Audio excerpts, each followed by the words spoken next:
Bismillahirrahmanirrahim. Assalamualaikum warahmatullahi wabarakatuh. Syukur alhamdulillah kita masih diberikan kesempatan dan dipertemukan kembali di channel ini. Semoga perjumpaan kita ini akan dicatat sebagai amal ibadah dan diberkahi oleh Allah Subhanahu wa Ta'ala. Sholawat serta salam tak lupa selalu dan tetap tercurahkan kepada junjungan kita Nabi besar Muhammad sallallahu alaihi wasallam, juga kepada keluarga, sahabat dan para pengikut beliau hingga hari kiamat. Allahumma sholli ala sayyidina Muhammad wa ala ali sayyidina Muhammad. Harapan dan doa saya untuk sahabat-sahabat semua, semoga Allah selalu memberikan kesehatan lahir maupun batin, dilapangkan rezekinya, dimudahkan dalam segala urusan, dipanjangkan umurnya, dan dijaga setiap waktunya selalu dalam kebaikan, baik di dunia maupun di akhirat. Amin ya rabbal alamin. Sahabat Oberpedia yang dirahmati Allah, seperti kita ketahui dalam sejarah Nabi Musa, bahwa bayi Nabi Musa diselamatkan Allah dengan cara yang unik. Nabi Musa tumbuh berkembang di lingkungan istana Fir'aun, layaknya seorang bangsawan lengkap dengan berbagai fasilitas mewah. Akan tetapi Nabi Musa melakukan kesalahan dengan membunuh seorang pengikut Fir'aun. Nabi Musa akhirnya lari menuju negeri Maidan, dan secara drastis kehidupannya pun berubah. Dari kehidupan istana yang gemerlap, kini terlunta-lunta di padang pasir tanpa kenal dengan siapapun. Disinilah ujian dari Allah untuknya, dan momen ini akan menentukan langkah seorang Musa selanjutnya. Dalam kondisi yang sangat tertekan itu, Nabi Musa malah mendahulukan kebutuhan orang lain. Dia menolong dua kakak beradik yang sedang kesulitan memberi minum hewan ternaknya.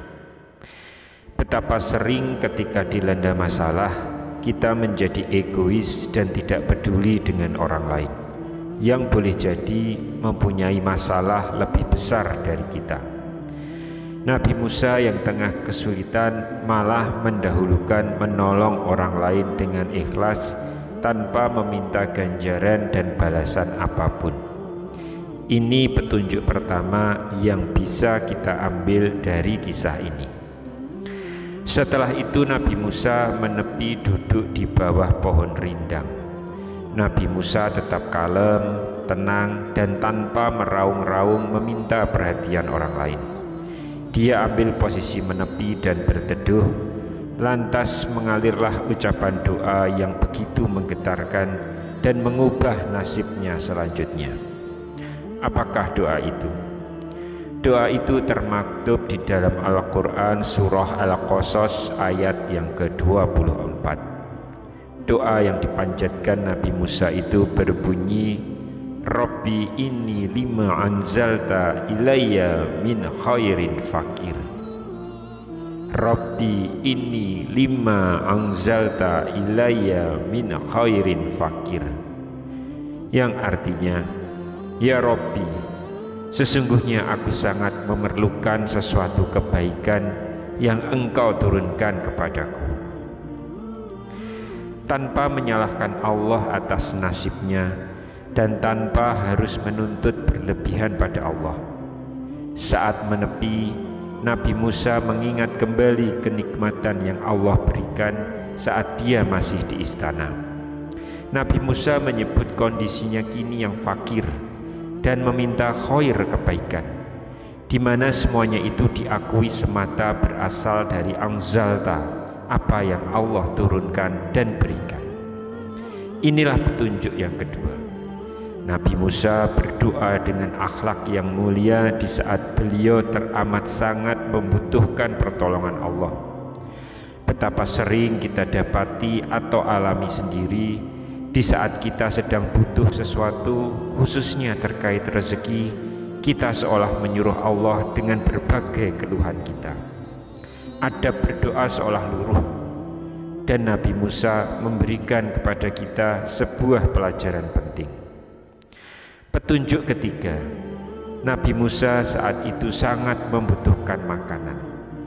Tapi simaklah isi dari doa yang dipanjatkan. Nabi Musa meminta kebaikan yang Allah turunkan. Nabi Musa sadar Allah tahu betul apa yang dibutuhkannya saat itu, sehingga Nabi Musa menyerahkan kepada Allah kebaikan apa yang akan diberikan Allah. Nabi Musa yakin yang Allah akan berikan jauh lebih baik dari apa yang tengah dia butuhkan. Subhanallah. Walhasil, Allah bukan saja memberikan makanan seperti yang dibutuhkan, tetapi juga perlindungan, keluarga, dialog dengan Allah, dan membebaskan kaumnya dari kezaliman Fir'aun. Semua itu dimulai dari sebuah doa yang begitu menggetarkan. Sahabat Oberpedia yang dirahmati Allah, dalam hidup ini gagasan besar dan karya luar biasa terkadang ditentukan bukan saja apa yang kita mintakan, tapi juga menjaga akhlak di saat kita melakukan kesalahan, tetap berbuat baik pada sesama, dan hanya mengadu padanya semata. Dari kisah Nabi Musa alaihissalam tadi dapat saya ambil kesimpulan, supaya doa kita diijabah Allah adalah yang pertama, selalu tolonglah dan bantu orang lain yang kesulitan, meskipun pada saat yang sama kita juga sedang dalam kesulitan. Karena dengan menolong orang lain, maka orang yang kita bantu akan ikut mendoakan kita, sehingga apa yang menjadi hajat kita akan lebih cepat sampai dan diterima oleh Allah. Yang kedua, mintalah kepada Allah, namun jangan lupa untuk bersyukurlah terlebih dahulu kepadanya. Karena sebenarnya sudah sangat banyak yang kita terima dan diberikan Allah kepada kita. Ingatlah semua yang sudah pernah kita nikmati, kebahagiaan, kesehatan, kesuksesan, dan sebagainya. Jangan pernah lupakan semua nikmat itu hanya adanya setitik ujian yang sedang menimpa kita. Bersyukurlah. Dan yang ketiga, berdoalah kepada Allah dan yakinlah bahwa Allah yang tahu apa yang terbaik untuk kita. Berbaik prasangkalah kepada Allah. Allah akan memberikan apa yang kita butuhkan saat ini, bukan yang kita minta saat ini. Allah sesuai dengan prasangka hambanya. Berdoalah dengan doa pendek yang dilakukan oleh Nabi Musa sebanyak 33 kali setiap sholat fardu maupun sunnah, dan jadikan zikir di setiap aktivitas kita. Demikian yang bisa saya bagikan, semoga memberikan manfaat untuk sahabatku semuanya. Assalamualaikum warahmatullahi wabarakatuh.